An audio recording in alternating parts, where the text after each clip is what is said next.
Well, thank you, ladies, for the music. And we're glad to see you here. You know, they've been talking on the news lately about this social distance thing. Hey, we should have no trouble keeping a social distance here tonight. We could have one per pew. I think we do all right.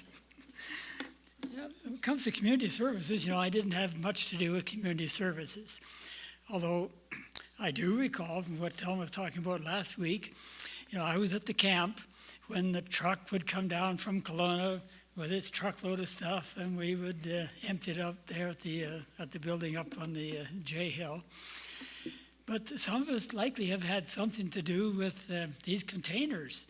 I mean, the men may not have been making quilts or doing whatever, but you likely contributed stuff to put in the containers. I know I didn't have much, but I contributed a little bit. You know, I was just thinking this week, I was talking to somebody down at the coast who lost her husband last year, and she's missing him terribly, and she phoned me. I guess she wanted if I was feeling as depressed as she was. And I was asking, well, you know, does the church have a community of services? Do you do any volunteer type thing? Well, no, there's nothing like that. She doesn't do any volunteering. So we might be helping people, you know, our neighbors and the people in other lands. But I think we've helped a lot of the ladies in the church too. I mean, it's a good networking thing to have. Well, before we turn the time over to Thelma, let's pray. Father in heaven, we want to thank you that we can meet here tonight. And we're grateful to hear another account of what has been accomplished through our community services branch here. And some of us have had a part in this, and we have been blessed as we took our part, and we pray that the people that receive those containers will have been even more richly blessed. So bless Thelma as she presents tonight for Jesus' sake. Amen.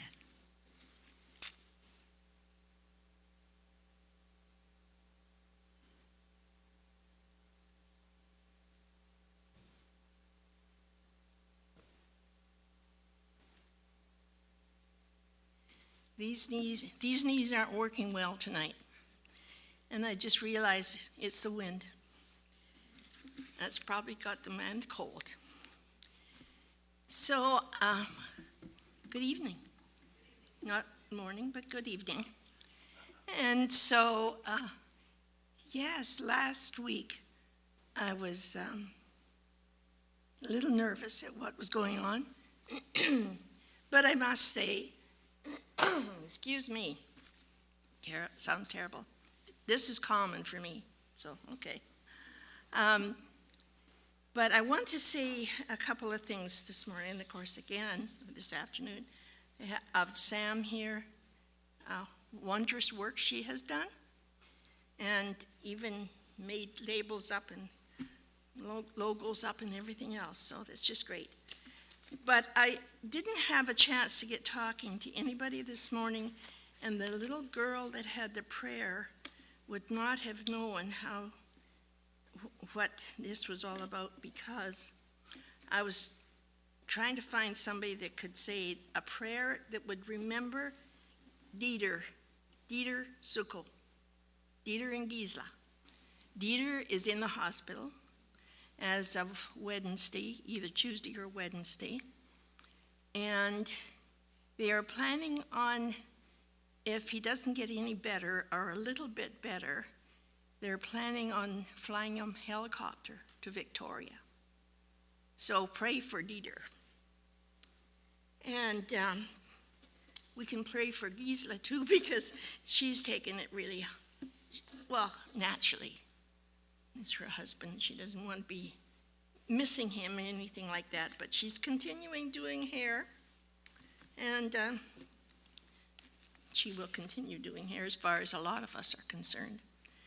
Anyway, this story, I just asked Leroy if he remembers when this all took place. And he didn't. Couldn't remember. Well, you know the way I found out? I looked at the advertisement, I shouldn't say it, the story out of the newspaper, 2001. is when this happened. So this goes back a few years. So I'm going to read this off of what I have when I started publishing or getting the publication of my book. And so it maybe sound a little bit different than what I'd be saying. During the 25 years of volunteering at Adventist Community Services, I had never received a donation like the next one.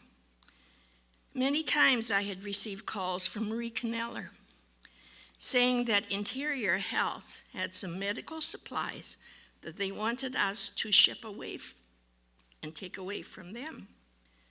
Such things as needles and syringes and wraps and masks.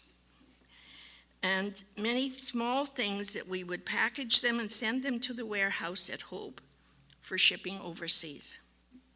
We would also sort through clothes and box them and send them in the Adra truck to the warehouse, or else Van Cam took any boxes that we wanted on their way to Vancouver.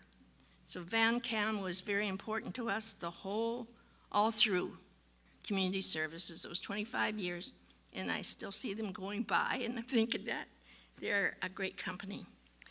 So and then we have this garage over in the property.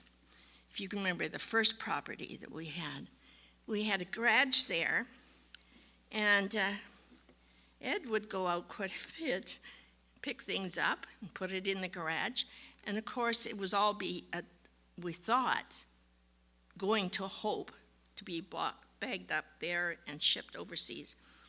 We had wheelchairs and crutches and canes and bedpans and you name it. We had it in that garage. And then one day I was taking my adopted daughter, one of those daughters that we adopted always downstairs, community services. I was taking her to the doctor, and I said to her, I had a dream last night.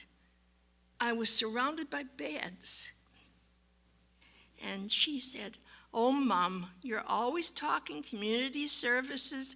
You're talking it and dreaming it and everything else for community services." And so what happened in the next morning, Marie Kneller phoned again. She said, "I've got somebody here. His name is Andy. He's the purchaser of medical supplies for the Interior Health." And she said, "He wants you to call him." And so, okay, I'll call Andy. And when Andy said that they wanted to give us hospital beds, and, I shook. And then I thought, no, I better say, how many would that be? 269. Wow, I thought, 269. And I thought right away of the dream. And it wasn't hospital beds. I was just ordinary beds. But this is going to be hospital beds, and I guess that's what the dream was all about. So when I was talking to him, of course, all of a sudden I started to cry. And he said, "What are you crying for?" So I proceeded to tell him about the dream that I had. And I said, "Boy," he said, "that was a dream." But of course, I didn't expect it to be hospital beds. The Interior Health wanted them to go to the hospital and they wanted me to go to the hospital and give the media a report. So there I was, going to the hospital, give a report to the media. And they had said to me on the phone, "We would like to know where these beds are going to be going." So I thought right away, well, I guess I've got to phone ADRA and get a list of where these hospital beds are going to go. And I didn't know at the time whether there'd be any containers that they would be able to get out here or what it would be going on. So I had got a fax from ADRA and had not got it put in, or hadn't even read it myself. So I gave it to Allison Payne. She was a coordinator of the media. And so I gave her the fax, and it said on the fax, the first shipment would go to, and she read it, to the Davis Memorial Hospital in Guyana. So the media looks at me, said, "What did you say your name was?" Well, Thelma Davis. "Do you own a hospital in Guyana?" Well, I had not even heard about a hospital in Guyana, never had read the story, but I sure did. And I went, the land of the Davis Indians is in Guyana. The whole article, you can get it on your website if you want, and all the information about Mr. Davis, and because he was just like an evangelist type person. So with that, the story got even bigger. Newspapers interviewed me. It was unbelievable. All it was because of a dream that I had. So then all of a sudden I thought, okay, now the one container is going to go to Guyana. And so the next one is going to go to Rwanda. And then the third one is going to go to Ethiopia. So I thought, who am I going to get that's going to help me with this? I didn't even know what to do, how to do any of this type of thing. Who expects to be caught in delivering hospital beds? Anyway, I thought, well, I'll tell Ed. I'm going to explain all this to Ed, what we're going to do. And he said, no problem. I used to ship hospital beds out of Winnipeg when I had the rest home there. I thought, wow, so I'll just get Ed to help with this. So Ed became a foreman of that job. And I had contacted the rest homes where these beds would be brought in. Go to the one with the moving out of Guyana. Okay. Yeah, that's it. So I had contacted the rest homes. What would I do about this that's coming in? They had already been contacted that these beds were going to come in. So I said, well, okay, where will the container be? The container to pick them up will be outside the front door or the back door. So this was at 3 Links Manor. Now you know where that's on Glenmore. I think that's how that road goes in there, in the Glenmore. So they were bringing off of a container the hospital beds into the rest home and setting them all up, moving the patient into the new bed. And by the way, they were all electric. That's why we got the crank kind of bed. So they would move that in, move the patient onto the bed, and then come out of the back door for us, and we would be putting them into the container. So that's when we needed good, strong men to be going to do that. And then on the ADRA truck, out of the garage over here, we had all of the ADRA truck set up with all of these things, like the wheelchairs and the walkers and all that kind of stuff, to be able to put in to the container as we're packing it, and clothes, bags of clothes, that type of thing. So that's what was going into that container.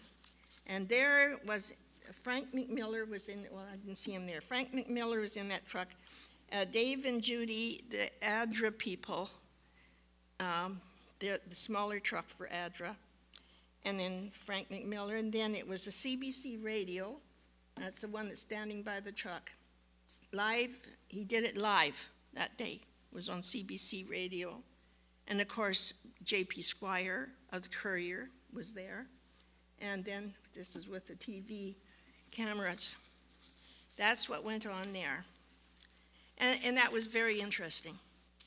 I was amazed how well that they knew what to do, what to pack in and everything else. So this was where the first container went. Now the second container was going to Rwanda, and it was at David Lloyd Jones on Main Street there. And they had got the new beds in just a few days earlier, so they set up the new beds and did the transferring of the patients and put our old crank beds in a shed. So I don't even have any pictures of that. Not that I've really got a whole lot of pictures of any of that, of what went on. But they had it there, and then we had bags and of clothes and everything to go into the container. In fact, in some of them, we emptied the bags out and used, in order to go in between the beds and the headboards and everything, the clothes would go in with a crutch, and we'd push them in. It made good, so there wouldn't be so much moving the beds around in that, so it really worked all right.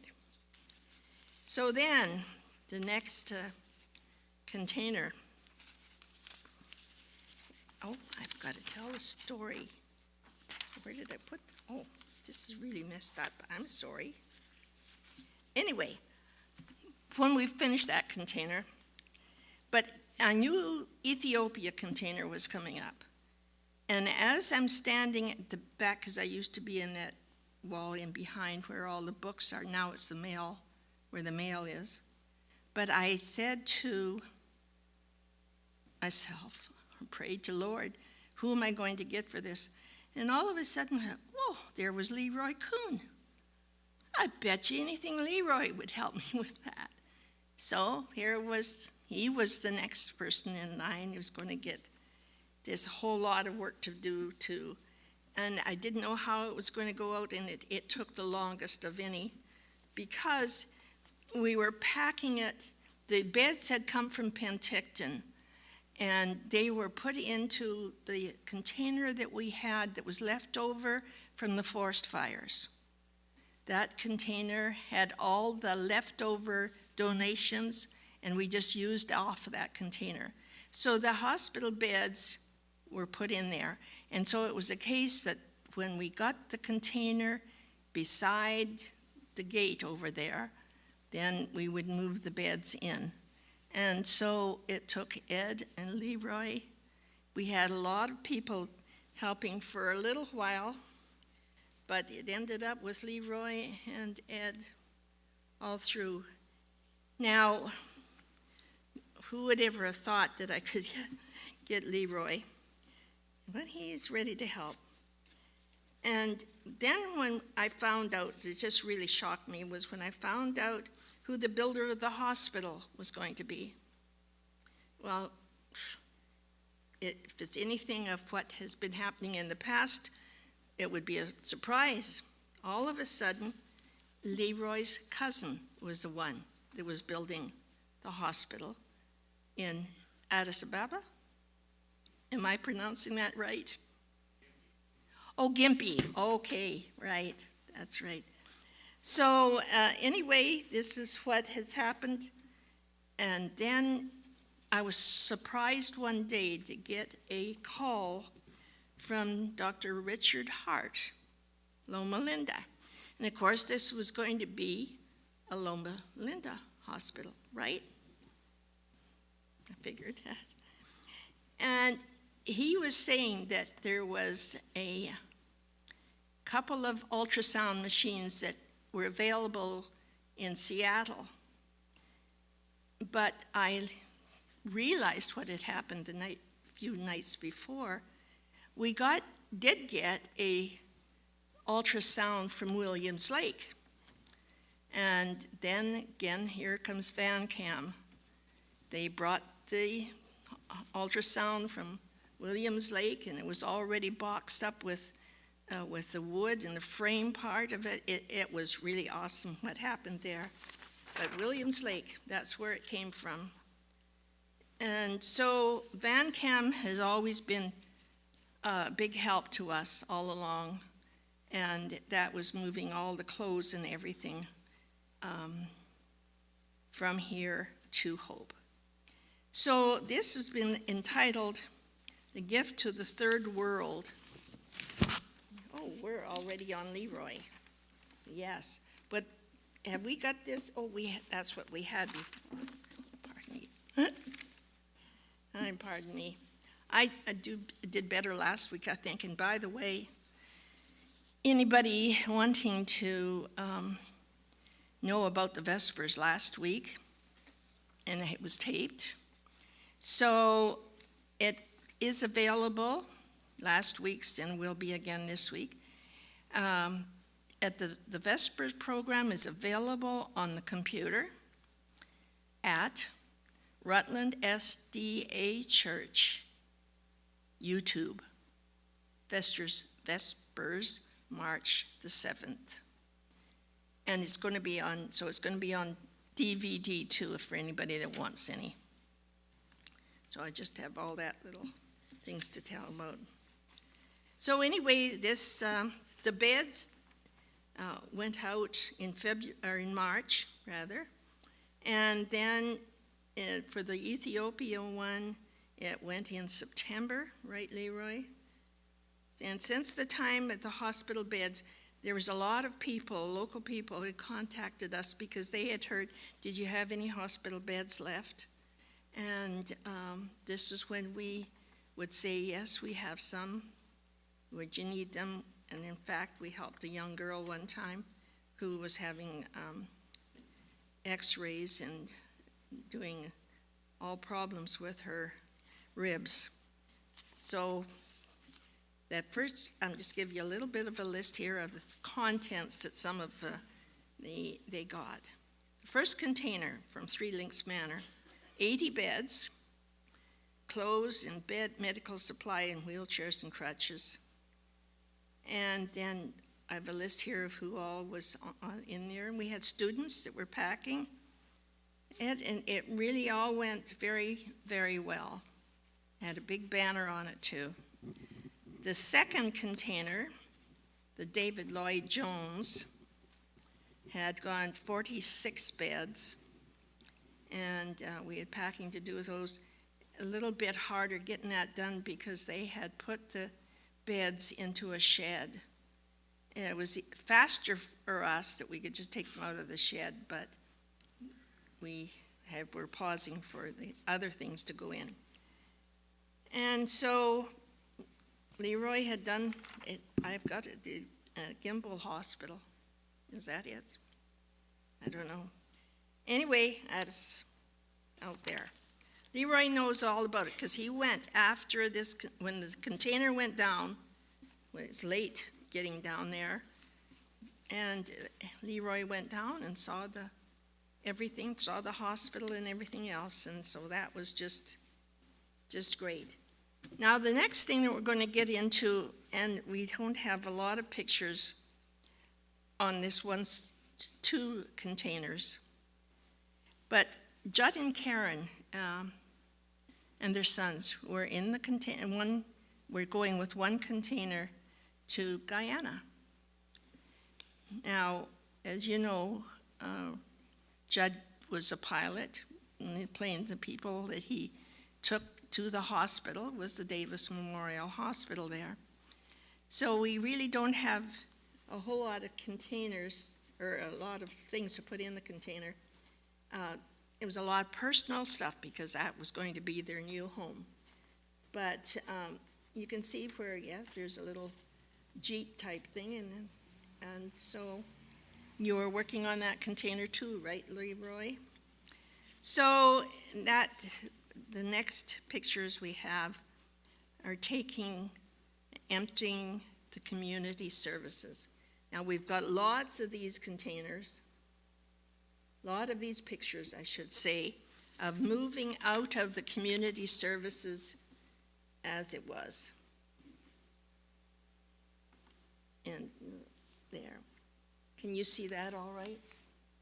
Yeah, we're in the process of moving it all out of there, and it just about wasn't everybody, of course, who was working, but the ones that were there at that time, because it was a little bit later.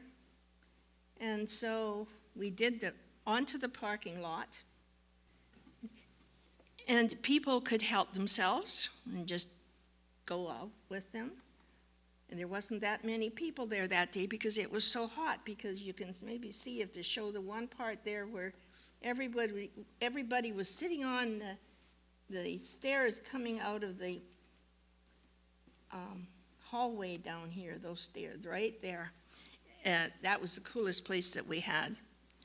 So what has happened with that now, I had contacted a organization that were doing shipping to Cuba.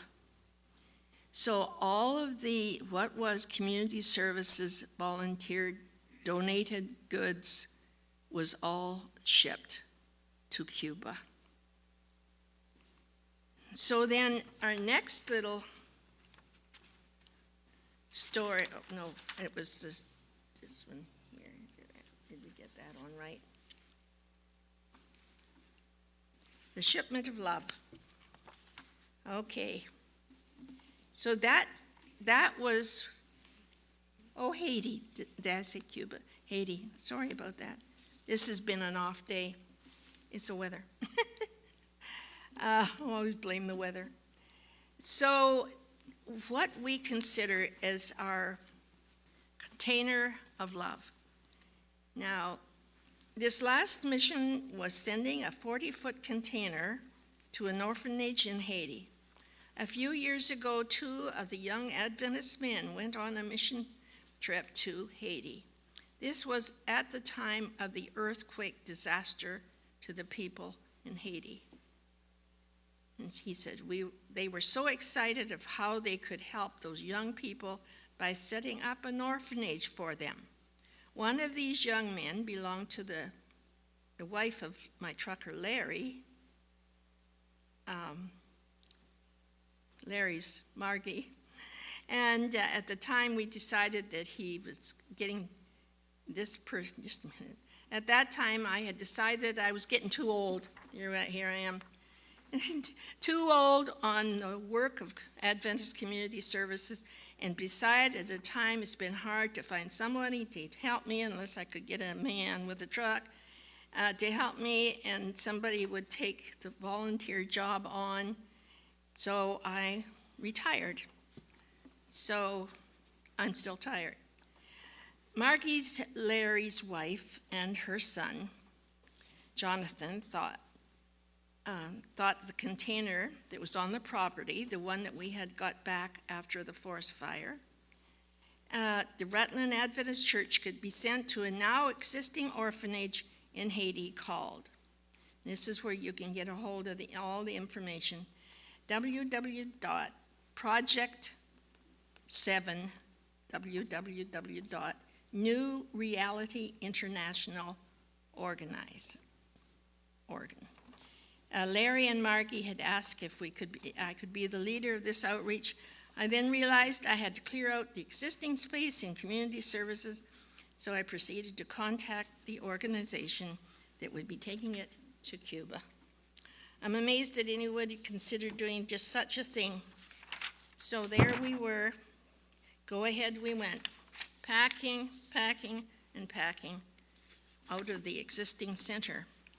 And contacted the members of the Seventh-day Adventist Church involved to bring all that we had asked for and to bring it into the space of the old Community Services Center. Many items arrived. This very orphanage is a self-sustaining orphanage and a teaching center and a living center, growing the food and the vegetables and the fruit and all the garden supplies to feed the now present and continued orphans. Now many volunteers began to pack and wrap and cover and box. The following items go into this container of love to the orphanage in Haiti. All the supplies to change the existing property into orchards. There were shovels and hoes and tractors and mowers and fruit trees, vegetables. Did I say they were teaching orphanage? That's right. That's what it was. Putting up living homes for the children. They had mothers and fathers that were supplied, and all the 6 to 7 children per home. The beds were from Slate Country, Canada. The bedding, the blankets, the sheets, the pillows, the dressers and clothes and underwear and socks and shoes from Souls for Souls, Canada. Cute little dresses made from the ladies in the church. Boys' shirts and pants and sewing machines, material and thread and buttons, and a seamstress to show the students how to make clothing. Large saws and hammers and nails and screws and drills, everything you teach for digging wells, for pipes, for plumbing, and so many instruments. We had a piano and an organ. I was so sad that I didn't get a picture of them. I think there was 8 of them taking that organ out to put in the container. Music for every kind of instrument you might have. There was dishes and pots and pans and cookie sheets and baking, dishes for baking, large cooking utensils for the whole families, bowls and tablecloths and tea towels and bath towels. And it was just I went on and on. All equipment was for the dentistry. We had chairs and drills, all the tools for instruments. But the biggest and heaviest was the 2 farm tractors that we had sent. This container was completed and shipped to Haiti in August 2015. And my truckers, Larry, Terry, Gary, and I should say Jerry. So we had Gerald, and we filled that up. Yeah, Gerald is in there. We didn't have Terry. So Terry, Larry, and Gary, and Gerald, okay? So I really meant to get out of the mailbox there. Who could go into the mailbox and get some papers that I had to give, or I'll give them out later after today. We finish here. So, that orphanage. Yeah, the new reality. There, you've got the website and everything. And it's even Yorkton, Saskatchewan. The mail on the NRI, Canada, box 1726, Yorkton, Saskatchewan. So, we just loved it, that all those people, those little kids and that could have. Okay, so this one here, this is very short. I don't know, I've got a few minutes. Who remembers, well, of course, the tsunami. Who remembers Sri Lanka and the tsunami that they had that year? Now, this young girl from Vernon was very pleased at the work that ADRA does. So she wanted to know for ADRA, is it possible I would like to go over to Sri Lanka? This was after the tsunami happened. And I would like to take kids' teddy bears over to that orphanage. And to the people, rather, in Sri Lanka. So Nicole Kostrowski, now she's the one that last week I talked about. Her grandmother was in a rest home over here, that we had taken a chair that raises you up so that you can get out of it. And that was her grandmother. Nicole Kostrowski. Now, I don't know how to explain what it was that I was. It was like I was her advocate. Nicole and I went to, with Miss Canada International, the lady for there, went to Vancouver. And it was supposed to be set up that the media would do a story on that, and they'd be of why she wanted the teddy bears to have for the kids. And the media in the hotel where we were to be, they never showed. So I said to Frank McMiller was one that we coordinated this all up. Forget Vancouver then, we'll just go to Kelowna. And I'm sure we can get media up there because J.P. Squire and all the Capital News, everything that I had worked with all those years, they will see that this is going to get advertised. So what happened? All the children in the school, the academy, brought their teddy bears. They even brought new teddy bears, some of them. They had all sign, the parents had to sign papers that their picture could be taken. If they didn't sign the papers, then they weren't going to take the pictures because that's how they've got to be covered with lawsuits. So this was a story. There's Nicole right there showing picking the children's teddy bears up. So then the next picture, my house was full of teddy bears. There wasn't enough room at the school. I don't know how many teddy bears there, but the newspaper wanted me to stick, they set me up with teddy bears all around me. And so this was a real human interest story. It didn't make big time in the newspaper because everybody was so worried, so concerned about those poor kids in Sri Lanka. And so that was what happened with that container. Went out, and Nicole Kostrowski and Shirt went out with these little kids, all these little ones, Miss Canada International. And so I was sort of pleased with that. She was a neat little young girl, and I was there looking after her through everything. All that. So what I'm going to say now, we've got a few minutes. I'm not going to give any more information out or anything. So I know of what's going on in the world now. I spent this afternoon listening to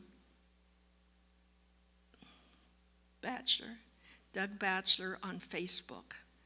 He was they were putting different subjects up. It was just almost like, and then there was a great big Jewish guy there talking. I guess he was evangelist there too. And it was continuous on Facebook today, just one right after another of what was going on. And Doug Batchelor talking about what could be done and how we should not be nervous about all this, or stressed about this. And I do want to thank all the volunteers for all these, because 25 years, and now it's been 9 years or 10 years since I've been retired, but I miss it. And but all the volunteers that we had for the containers, and Larry and Terry and Gary, the truckers, and all those years, and they did a fantastic work. They would do anything that I asked for, and that's just awesome. So I recommend anybody if they want to go ahead for a mission, but you have to think right now of what's happening in the world.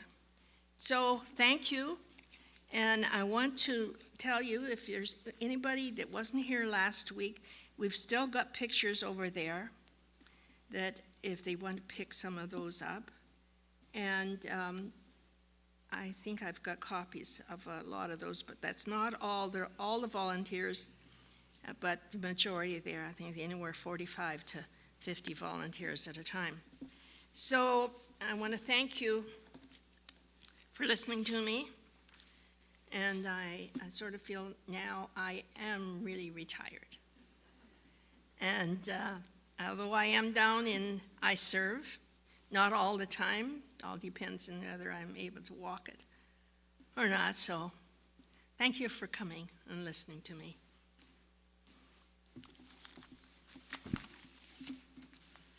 Okay.